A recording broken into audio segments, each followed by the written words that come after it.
আজকে একটা দুর্দান্ত রেসিপি দেখাবো, খুব শর্টকাটে হয়ে যায়। তো প্রথমে কড়াই গরম হয়ে গেছে, সামান্য একটু তেল দিয়ে দিলাম, খুব বেশি তেলের প্রয়োজন নেই।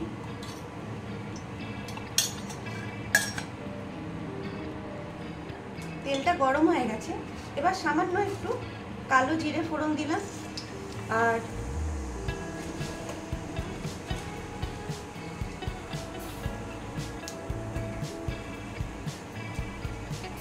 দুটো তিনটে শুকনো লঙ্কা ফোড়ন দিলাম। এবার এই দুটো গরম হয়ে গেছে, একটু ভাজা ভাজা হয়ে গেছে। এবার আমি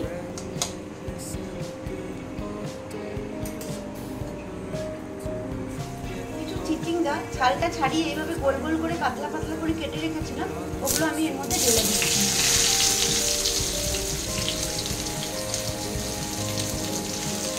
এইবার এগুলো ঢেলে দেওয়ার পর একটু নুন দিয়ে দিলাম, যতটা লাগে চিচিঙ্গাতে ঠিক ততটা পরিমাণে নুন দিয়ে দিলাম, আর একটু হলুদ দিয়ে দিলাম।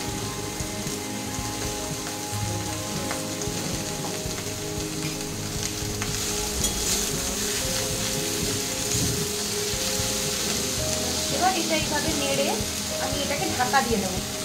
এবার এটাকে আমি একটু ঢাকা দিয়ে দিলাম।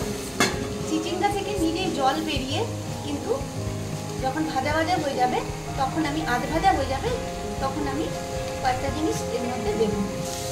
এবার ঢাকনাটা খুলে আমি একটু দেখে নিলাম যে এটা সেদ্ধ হচ্ছে কিনা।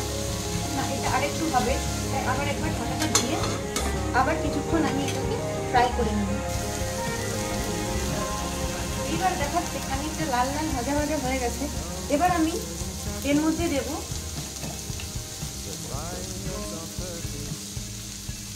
একটু চিনি।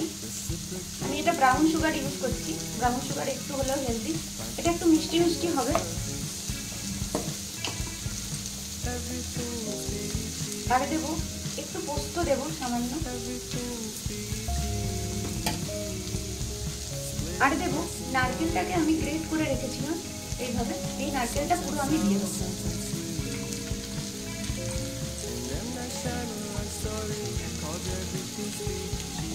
এইবার নারকেল আর ওই পোস্তটা দিয়ে 4-5 মিনিট একটু ফ্রাই করে নেবো, যেগুলো লাল লাল হয়ে যাবে। তারপরেই একদম আজকে চিচিঙ্গা একদম রেডি। ভাতের সাথে রুটির সাথে অসম্ভব একটা দুর্দান্ত রেসিপি, একটু মিষ্টি মিষ্টি হবে, খুব ভালো রেসিপি এটা। তো এটা একটু ভাজা হয়ে যাক লাল লাল, তারপর আমি পরিবেশন করে দেখাচ্ছি। তো দেখা যাচ্ছে চিচিঙ্গা ভাজা রেডি। এর উপর থেকে কয়েকটা লঙ্কা ছড়িয়ে দিন।